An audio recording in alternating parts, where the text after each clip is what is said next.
अपने जो नहरों के बारे में दे रखा है विषय के अंदर, उनको नहरों के बारे में अध्ययन करेंगे। पहली कौन सी नहर के बारे में पढ़ेंगे?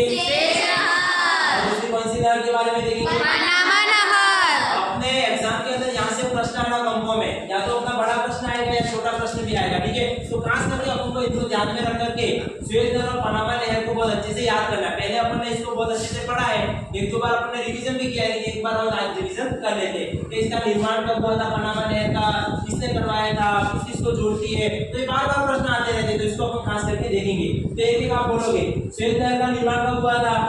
1869 में। कब हुआ था? 1869 में। किसको जोड़ने का काम करती है?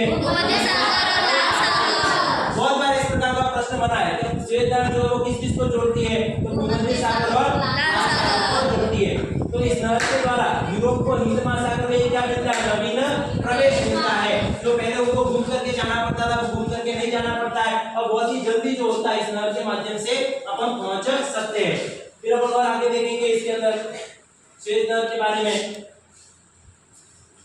देखो अपने लिए बहुत ही महत्वपूर्ण है सुएज और पनामा नहर, बार बार आता रहता है। देखो यह उत्तमार्ष अंतरिक्ष मार्ग की दूरी को कम करता है। उत्तमार्ष का मतलब क्या होता है? अफ्रीका महाद्वीप। कौन सा महाद्वीप? अफ्रीका।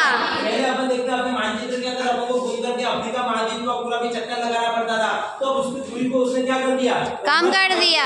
यह नहर कितनी लंबी है? 160 किलोमीटर। तो पूछेगा सुएज नहर कितनी लंबी है, क्या बताओगे?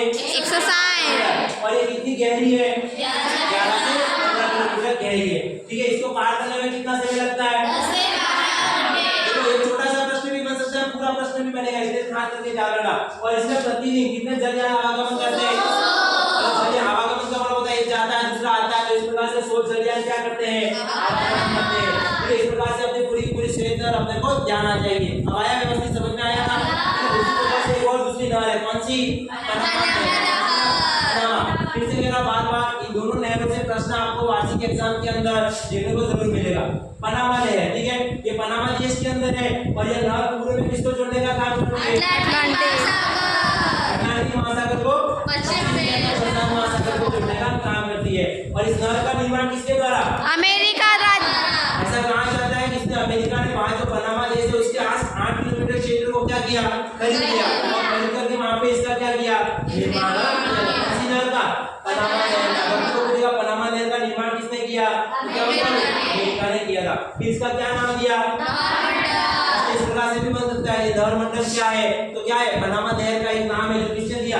अमेरिका ने दिया, ठीक है। तो ये भी अपने को ध्यान रखना है कि ये इसका निर्माण किसने किया था? अमेरिका ने किया था। कितने किलोमीटर क्षेत्र को खरीद करके किया था, तो ये भी अपने लिए महत्वपूर्ण है। दोनों नहर को कंपेयर में ही पढ़ना है, ठीक है। सुएज नहर और पनामा नहर को इसी तरीके से लिखना है और इसी तरीके से याद करना है। इसकी लंबाई कितनी है?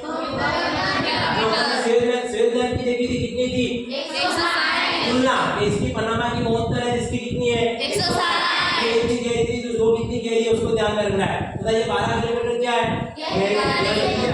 गहरी है। इस नहर के अंदर क्या है? बहुत इंपॉर्टेंट चीज है। पनामा नहर के अंदर जल टेक्नोलॉजी वहां पे विकसित की गई है। जो जहाज होते हैं उनके पानी को क्या करते हैं? ऊपर उठाते हैं। जहाज जो होते हैं वो पानी के ऊपर उठते हैं, वापस नीचे आते हैं। तो इस प्रकार के नहर तंत्र की प्रणाली जो है वो इसके माध्यम से क्या की गई है? विकसित की गई है। तो कितने जलबंधक तंत्र है? 6 जलबंधक तंत्र है। तो ये अपने नहर जो अमेरिका की अर्थव्यवस्था के अंदर क्या है? अमेरिका की आर्थिक डोंगी भी कहा जाता है। इस नहर से विवाह से सैन फ्रांसिस्को के मध्य कितनी दूरी कम हुई है? 13,000 किलोमीटर की दूरी क्या हुई है?